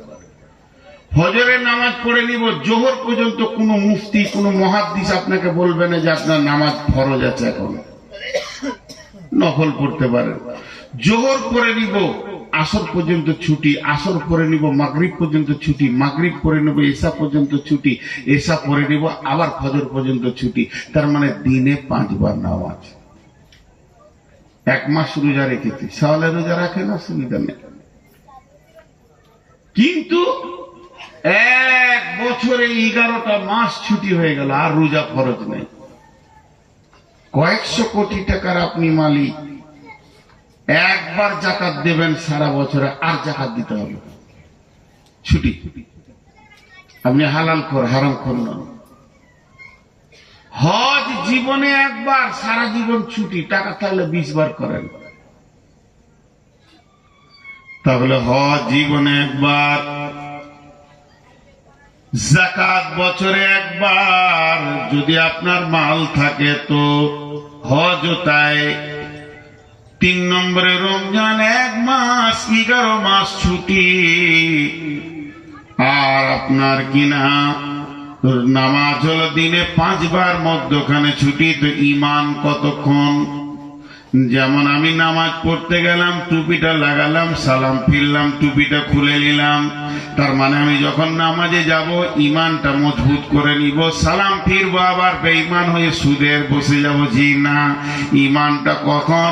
ঈমান এনেছি যেদিন মায়ের পেট থেকে পৃথিবীতে এসেছি, আমার কানে আজান পড়ে গেছে, যেদিন আমার জ্ঞান হয়েছে, সেদিন আমি কালেমাকে বিশ্বাস করেছি।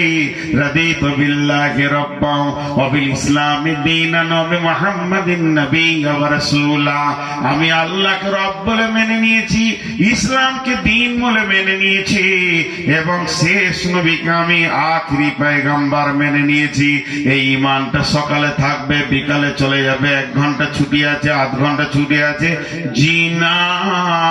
এই ঈমানটা কত দূর নিয়ে যেতে হবে? ঈমানটা কবর পর্যন্ত পৌঁছাতে হবে। ওখানে আপনি কবরের ভিতরে ঈমানকে ঢুকিয়ে দিতে পারবেন, তখন আর আপনার টেনশন নাই, ঈমান আপনাকে জান্নাতে ঢুকিয়ে দেবে। ঈমানের কোনো ছুটি নেই। এখানে একটা পোল, ওইখানে একটা পোল, ওইখানে একটা পোল, ওইখানে একটা পোল। পোল গায়ে গায়ে লেগে নাই, কিন্তু তার লেগে আছে। তার যদি 1 ইঞ্চি কেনা 1/2 ইঞ্চি কাটা থাকে তো বিদ্যুৎ যাবে না। তেমনি নামাজ রোজা সব ঈমানকে বাঁচানোর জন্য। তো ঈমান বেঁচে আছে মানে আপনার আমল পৌঁছাচ্ছে।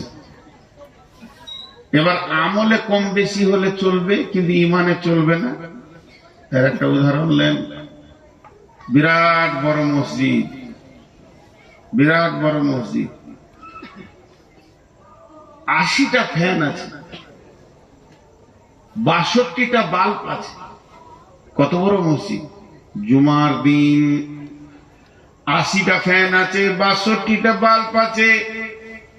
দেখা গেল 3টি বাল্ব কেটে গেছে, চলে যাবে। দেখা গেল 4টা ফ্যান চলছে না, চলে যাবে, অসুবিধা হবে না। এগুলো হলো আমল, কাজ। বাল্ব আলো দেবে, ফ্যান হাওয়া দেবে।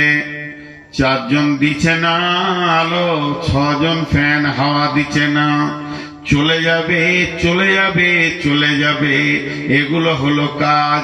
আপনি নফল পড়তে পারেননি, সুন্নতে 2-1 বার ছাড়া গেছে, চলে যাবে, চলে যাবে, চলে যাবে, অসুবিধা নাই। দান নফল দান করতে পারেননি, হালকা করেছেন, চলে যাবে, চলে যাবে, চলে যাবে।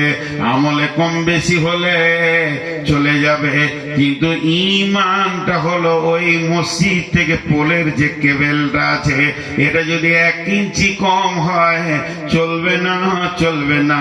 তো ঈমান আকীদা এত মজবুত হতে হবে, যদি ঈমান আকীদার ভিতরে ত্রুটি থেকে যায় তো চলবে না, চলবে না, চলবে না।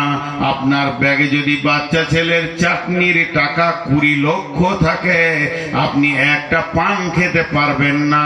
আর অরিজিনাল টাকা যদি 5 টাকার নোট থাকে, আপনি একটা পান খেতে পারবেন।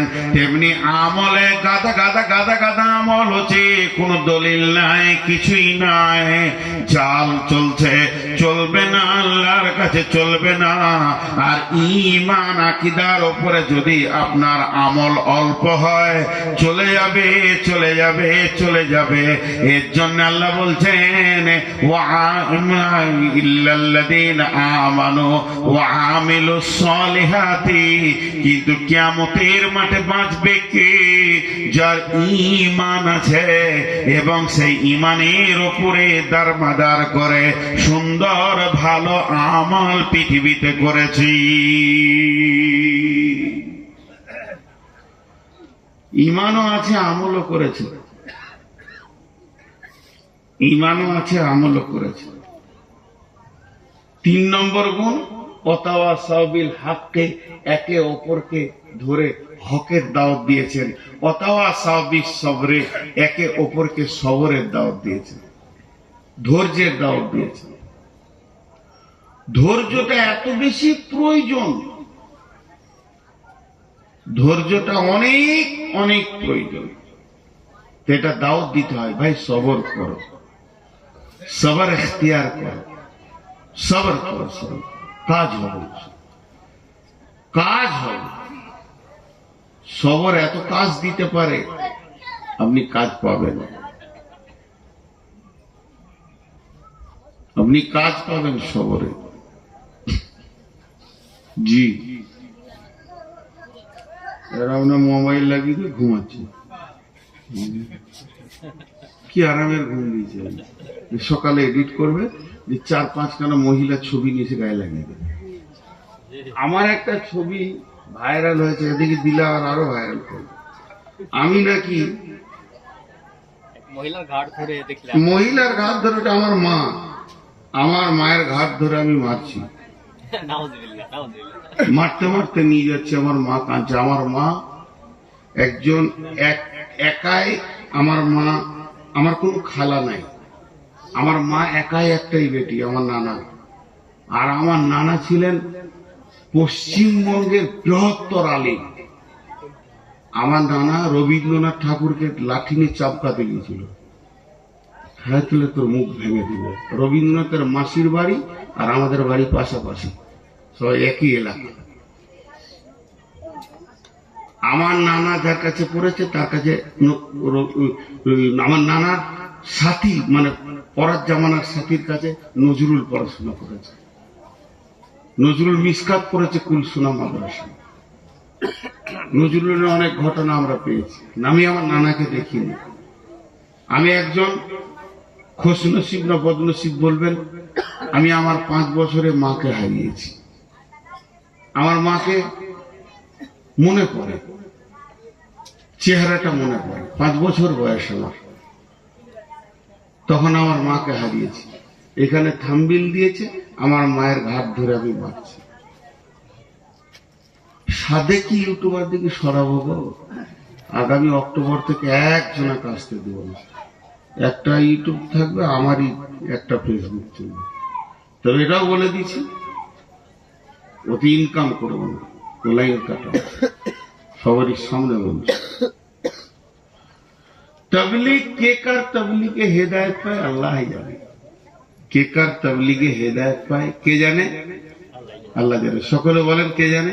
আল্লাহ জানে। তাহলে একটা ঘটনা ছোট করে শুনিয়ে দিই।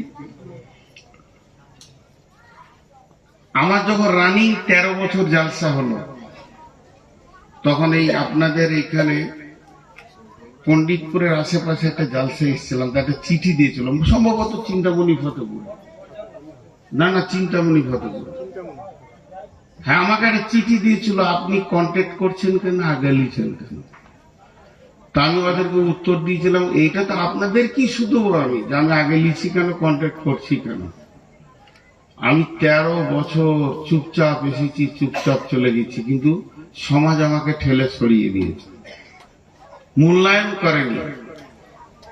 তখন এই লাইনটা ধরেছি। তবে আমাকে ফেরেশতা মনে করবেন না, আপনাদের যেমন গুনাহ আছে আমারও গুনাহ আছে। আপনাদের 19, আমার 20। আমার পাঞ্জাবিতে ঢাকা আছে বলে লোক দেখতে পায় না, আমিও গুনাহগার। কিন্তু কার কথায় কার হেদায়েত হয়? এবছর জালসার সিজন শেষ করলাম, আমার একটাই মেয়ে, আমার মায়ের নামটা দিয়েছি, ওই জন্য ওকে আমি কোনোদিনও নাম ধরে ডাকি না, মা বলেই ডাকি। আজও নামটা বলি না, বলতে পারি না, কষ্ট হয়। তো আমি, আমার স্ত্রী বসে সবজি কাটছে, আমার মেয়ে বসে আছে, আমি ওখানে যে চেয়ার নিয়ে বসলাম। তো আমার মেয়ে আমাকে বলছে, আব্বা আমি তো তোমার মা। আমি বললাম, হ্যাঁ। তো মায়ের কথা তো শুনতে হয়। বল। আমি একটা আবদার করবো, যদি তুমি মেনে নাও তো আমি খুশি হব, আর যদি না মানো তাহলে তুমি আলাদা আমি আলাদা। বিয়ে দিয়ে দিয়েছি, তোর সঙ্গে আমরা চলবো। আমার সুখের জন্যই তো তুমি এগুলো করছো। বলে, বল কি করতে হবে। আর কন্ট্যাক্ট করবে না, আগে নেবে না। বলে, যা মেনে নিলাম। জিজ্ঞেস করেন কমিটিকে, কন্ট্যাক্টও করেনি, আগেও নেই। কমিটিকে জিজ্ঞেস করেন, আজকের কমিটিকে, আগামী কাল যে আছে তাকেও জিজ্ঞেস করেন। যদি কেউ কিছু আছে আগে থেকেই, তারা দিয়ে শান্তি পায়। একজন ফোন করে বললো আমরা দিব না, দিতে হবে না, না আমরা দিলে শান্তি পাবো, তাহলে দেন। তো হেদায়েত কার কাছ থেকে আসবে? আমাকে আমার পেটের বাচ্চা হেদায়েতের রাস্তা দিচ্ছে। আপনি ভাবিয়েন না, সাহাবীদের পর্যন্ত ভুল হয়েছে, হয়নি ভাই? তার থেকে তো আমরা ঊর্ধ্বে নই, ভুলের ঊর্ধ্বে কোনো মানুষই নয়।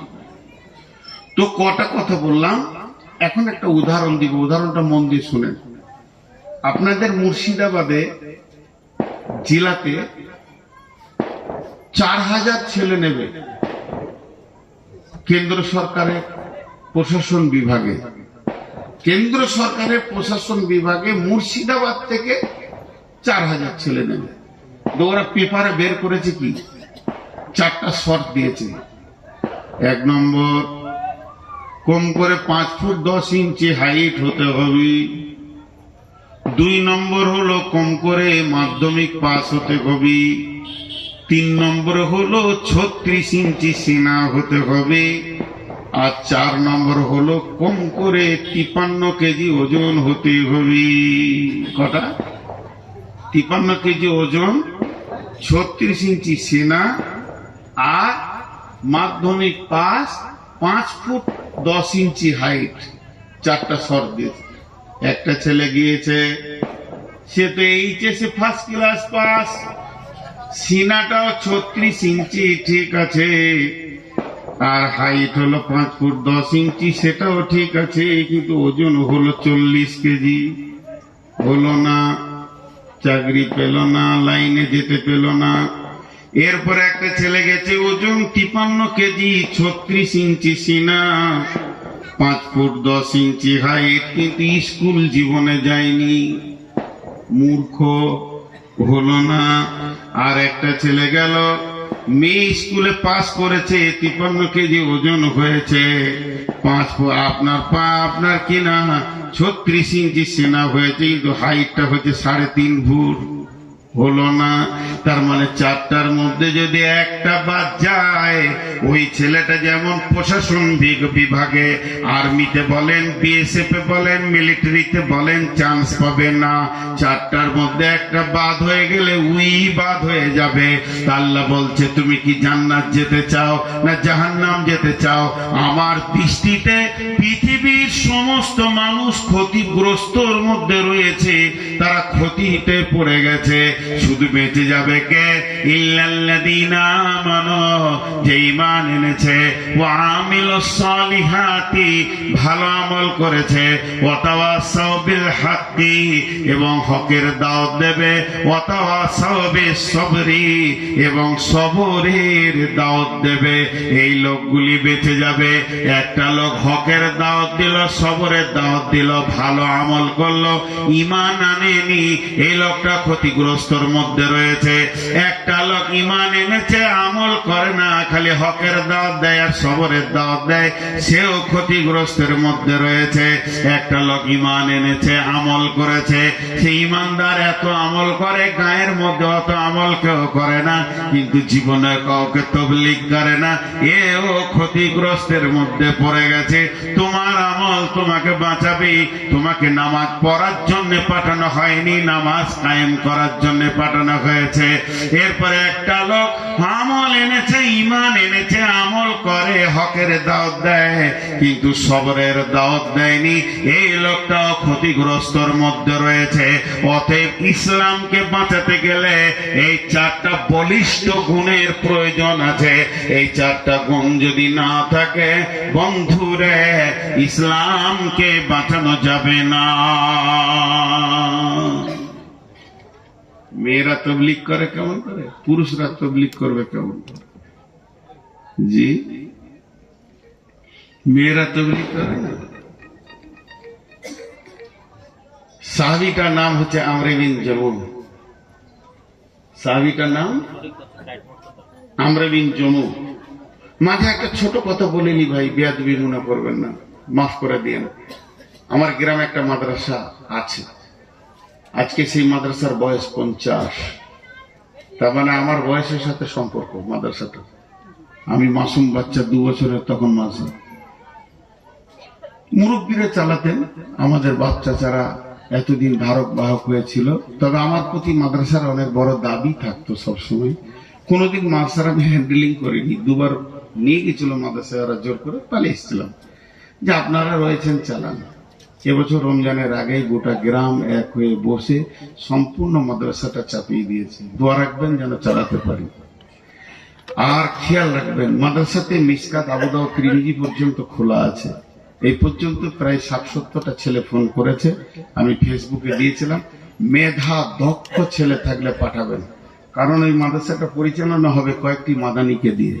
আপনার ছেলে যদি পড়ায় দুর্বল হয় কিন্তু রাখা যাবে না। ছেলে যদি মেধা হয়, চমক হয়, 2টি জিনিস পাবেন। ওর ভবিষ্যৎ উজ্জ্বল হবেই ইনশাআল্লাহ, আল্লাহকে ভরসা করে বলছি। কারণ ওখানে পড়াশোনা খুব কড়া। আগে গার্জেনকে মজবুত হতে হবে যে আমার ছেলে ওখান থেকে সরাবো না, 1 নম্বর। 2য় নম্বর হলো আদর্শ ছেলে নেবেন তো আমার মাদ্রাসায় পাঠান। আদর্শ। আমাদের বর্ধমানের ভাষা অনেক ভালো, সেখানে থাকলে কথাবার্তা, চাল চলন ভালো হবে। একটা কথা বলছি।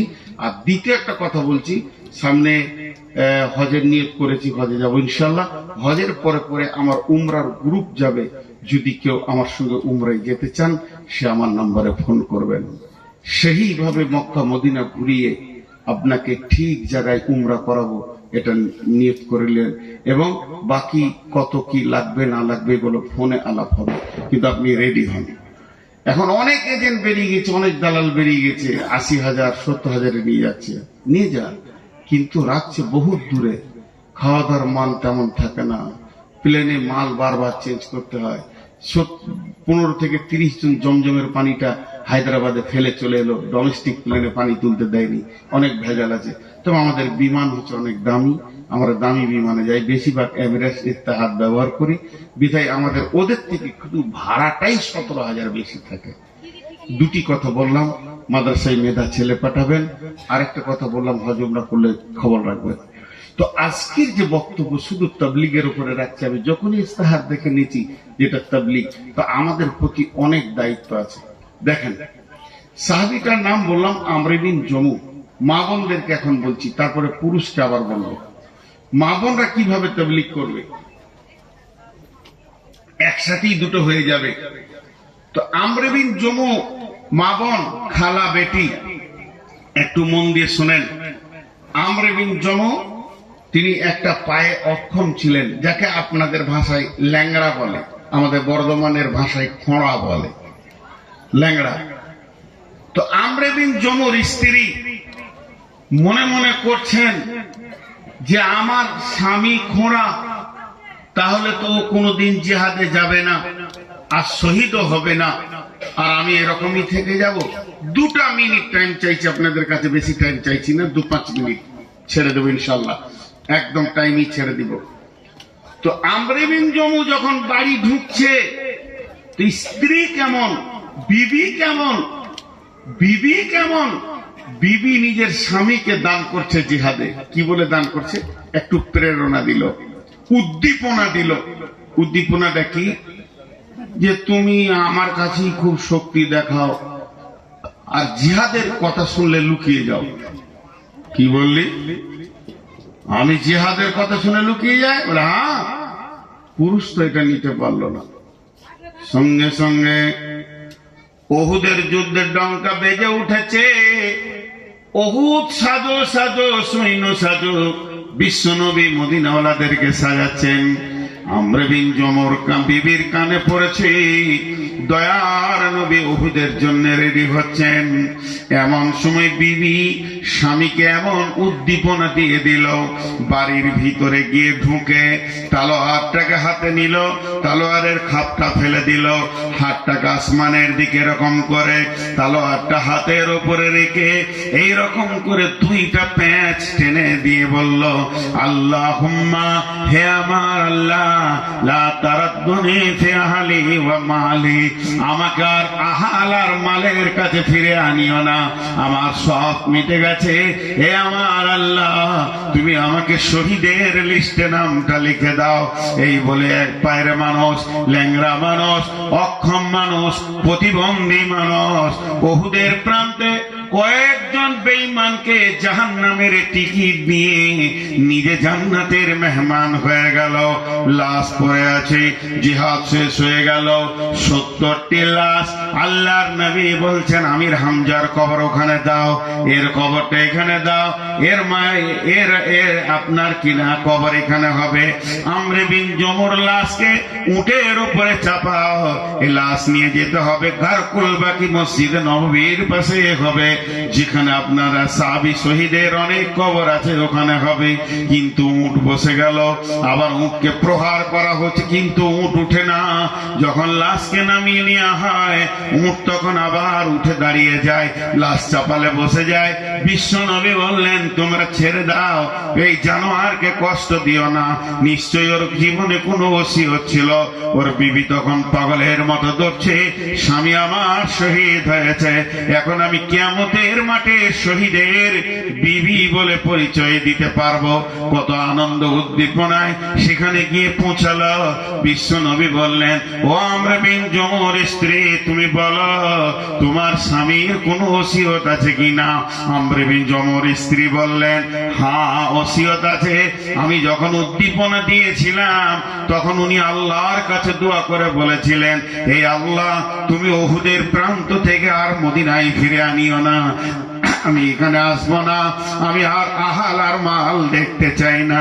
বিশ্বনবী বললেন, রে সাহাবীরা শোনো, ওর দোয়া আল্লাহ কবুল করে নিয়েছে, ওকে ওহুদের প্রান্তি সমাধি দাও, এখানেই ওর কবর বানিয়ে দাও। 70 জন সাহাবী ওহুদের প্রান্তে শুয়ে আছে, শুহাদায়ে ওহুদ। তাহলে আমর বিন জমুকে কে দিল? একটা মহিলা দিল। একটা শহীদ কে দিল? একটা মহিলা দান করলো। হযরত উমারের মতো বিখ্যাত সাহাবী, যেদিকে উমার হাঁটতো ওদিকে শয়তান হাঁটতো না, সেই রকম একটা বিখ্যাত সাহাবী, যার ডিগ্রি আল্লাহ রাসূল বলেছেন, লাউ কানা বাদি নবিয়ান কানা লাহু উমার, আমার পরে যদি কেউ নবী হয় তো উমার হবে। কে দিল? তার বোন ফাতেমা দিল। তার বোন ফাতেমা দিল। তো মেয়েরা যদি তবলিগে নেমে যায়, মেয়েরা তবলিগ করবে 4 জনের কাছে, ছেলেকে করবে, স্বামীকে করবে, আর আপনার ভাইকে করবে, আব্বাকে করবে। আমার মেয়ে আমাকে তবলিগ করেছে, আমর বিন জমুর স্ত্রী তাকে তবলিগ করেছে, আর হযরতে ফাতেমা রাদিয়াল্লাহু তাআলা আনহা, এই ফাতেমা রাসূলের বিটি নয়, এটা উমরের বোন ফাতেমা, অন্য ফাতেমা। হযরতে ফাতেমা রাদিয়াল্লাহু তাআলা আনহা তার ভাইকে তাবলীগ করেছে। এমন সাহাবী রয়েছেন মা তার বেটাকে তাবলীগ করছে। অতএব আজকে মেয়েরা যদি মনে করে নেয় আমি ঘরটাকে কন্ট্রোল করব, আমার ছেলেকে বেনামাজি রাখবো না, স্বামীকে বেনামাজি রাখবো না, আব্বাকে বেনামাজি রাখবো না, আমি আমার ছেলেকে, ভাইকে, স্বামীকে, আব্বাকে প্রত্যেকটিকে ধরে ধরে তারা মসজিদে পাঠিয়ে দিতে পারবে। একটা সত্য ঘটনা শোনাই, নাম জিজ্ঞেস করবেন না, কলকাতার ঘটনা। ভাই বোন খুব মহব্বত, খুব মহব্বত, 3 ভাইয়ের একটা বোন, আর তাদের গার্মেন্টস কাপড়ের ব্যবসা, বিজনেস, রেডিমেড, কোটি কোটি টাকার মালিক। তো ভাইরা সকালে বিজনেসে বেরিয়ে যায়, দুপুরে আসে, ভাই বোন একসঙ্গে খায়। ভাই যতক্ষণ না আসবে বোন খাবে না, এত প্রেম মহব্বত। তো বোন নিয়ত করেছে ভাইকে দাড়ি রাখা করাবো এবং মসজিদে ঢুকাবো। তো দুপুরে ওর মা বলছে ভাত কাকে খাইনি, বলছে ভাই আসো। ভাই এসে ফিরে চল ভাত খেলি না, ভাত খাও। রাগ করলি কেন, তুই কি নিবি বল? ও যদি বলে 50 ভরি সোনালি, ও তো 1 ঘন্টা লাগবে না, এত টাকার মানে, তুই যেটা চাবি সেটা দিবি। বলে তুমি দিবে, যদি তুমি দাও তাহলে তুমি আমার ভাই, আর না দাও তো আর নাই, আমার যা মন যাও আমি করবো, যা দিয়ে তো সব ফেরত দিব। কি করতে হবে বল? বলে তুমি এখনই নিয়ত করো যে আর দাড়িতে হাত দিব না, আর জোহরের নামাজটা এখন পড়ো, তারপর একসঙ্গে খাবো, আর জীবনে নামাজ ছাড়বো না, জীবনে নামাজ ছাড়বো না। বলো, তাহলে জানবো তুমি আমাকে ভালোবাসো, তোমাকে আমি ভালোবাসি। সঙ্গে সঙ্গে বলছে যা আর দাড়িতে হাত দিব না। বোন তো ভাইকে জড়িয়ে ধরে কাঁদতে লাগলো, ভাই আমি এটাই চাইছি, তুমি জাহান্নাম থেকে বেঁচে যাও। আচ্ছা আমি নামাজ পড়ি তো একসঙ্গে খাবো, আর জীবনে নামাজ ছাড়বো। পারে মেয়েরা যদি ইচ্ছা করে, একটা মেয়ে যদি ইচ্ছা করে যে আমি আমার ফ্যামিলিকে কন্ট্রোল করব, তো পারবে, বেশিক্ষণ লাগবে না সমাজ কন্ট্রোল হতে। কারণ সমাজে মেয়েদের হাতে কন্ট্রোল করা রয়েছে 75 ভাগ। কিরকম ভাগটা করছি? 100টা লোক, 100টা লোকের ভিতরে বাচ্চা হচ্ছে 50 আর বয়স্ক হচ্ছে 50, তাহলে কত হলো? 100। বাচ্চার মধ্যে রয়েছে ছেলে মেয়ে, বয়স্কর মধ্যে রয়েছে নারী পুরুষ, তাহলে ওই ধারে 25 আর 25, নারী 25 পুরুষ 25, 50, আর ছেলে মেয়ে নিয়ে 50, তাহলে টোটাল হলো 100। তো একটা মেয়ে যদি তাবলিগে নেমে যায়, তাহলে ও 25 কে নিয়ে তাবলিগ শুরু করলো, আর ওদের কোলে হচ্ছে বেটা বেটি, ওখানে 50, 75% সমাজকে মেয়েরা ঘুরিয়ে দিতে পারবে। পারবে কি পারবে না? কারণ ওর কোলে বাচ্চা আছে, ওর কোলে মেয়ে আছে, ওর কোলে ছেলে আছে, ওর কোল থেকে, আমি তো কার কোল থেকে এসে এই স্টেজে বসেছি। তো কোলেই যদি ইঞ্জেকশন মেরে দেয় মা বাপ, জি আমাদের গ্রামে একটা কুকুরকে পাম্প মেশিন দিয়ে মেরে দিয়েছে, যে মাছ ধরতে হুড়হুড় করে সব নেমে গেছে, হালাল হারামের কোনো ব্যাপার নাই, যার পুকুর সে মাথা ঠুকছে, যে যেদিকে পারছে মাছ নিয়ে ধরছে। তারই মধ্যে একটা ইয়ং ছেলে চুপ করে, একটা বর গাছ আছে ওখানে বসে আছে, আমিও বসে আছি, খুব ভালো মনে পড়ে। তখন আমি কত 6-7 পড়বো এরকম বয়স। তখন আমি বলছি মাছ ধর, একই বয়সে, ধরে কি হবে, বাড়ি নিয়ে যাবো, মাছ ছুঁড়ে পাঁচিল পার করে দিব, হারামের খবর। তো খামকা কাদা ঘেটে কি বলে, তোর যা অবস্থা আমার তাই অবস্থা, মাছ নিয়ে গেলে আমার বাপ আগে লাঠিলে আমাকে খুঁজে বেড়াবে, তোকে কে মাছ খেতে বলে? তাহলে বলেন একটা পরিবারকে কন্ট্রোল করে দিয়েছে কে? একটা মহিলা। জি, আর এখন কি হচ্ছে, একটা ছেলে যদি কারো কাছ থেকে আম চুরি করে আনছে, পেঁয়াজ চুরি করে আনছে, বেগুন চুরি করে আনছে, তোর মা গায়ে মাথায় হাত বুলি বলছে বেটা জ্ঞান কত হয়েছে যেটা কাজে লাগবে রে, কার কাছ থেকে এনেছো জানি, ও জিজ্ঞেসই করলো না। জি, আমি তো মায়ের স্নেহ ভালোবাসার কথা বলতে পারবো না, আব্বার পারবো। তো আমার আব্বা মিলিটারি মানুষ ছিলেন, খুব কড়া, খুব কড়া। বাড়ি ঢুকতাম এসব সময়, দাঁড়া জোহর কোথা পড়েছিস, আসর কোথা পড়েছিস, কুনি কে ইমাম ছিল, মাগরিবে কি সূরা পড়েছে বল, এতগুলো শোনাইতে হতো, তারপরে শুতে দিত। এক বিপদ ছিল, তা আজকে বুঝছি কত বড় নিয়ামত ছিল। অতএব মা বোনদেরকে বলছি, আপনারা প্রতিজ্ঞাবদ্ধ হয়ে ফ্যামিলিতে নেমে যান, যে আমার বাচ্চা ছেলেটা যেটা হাতে করে নিয়েছে বাড়ি ঢুকবে, ওটাকে প্রশ্ন করব, কোথা পেলে, কেন পেলে, কে দিল, কিভাবে আনলে। একটা সমাজ চেঞ্জ হয়ে যাবে। যাই হোক, আমি এখন সমাপনীর দিকে যাচ্ছি। টোটাল বক্তব্যটা আমি মাত্র 1 মিনিটে বলবো। সেটা হলো কি, 1 নম্বর হচ্ছে আমরা তাবলীগের জন্য পৃথিবীতে এসেছি, আমাদেরকে তাবলীগের জন্যই পাঠানো।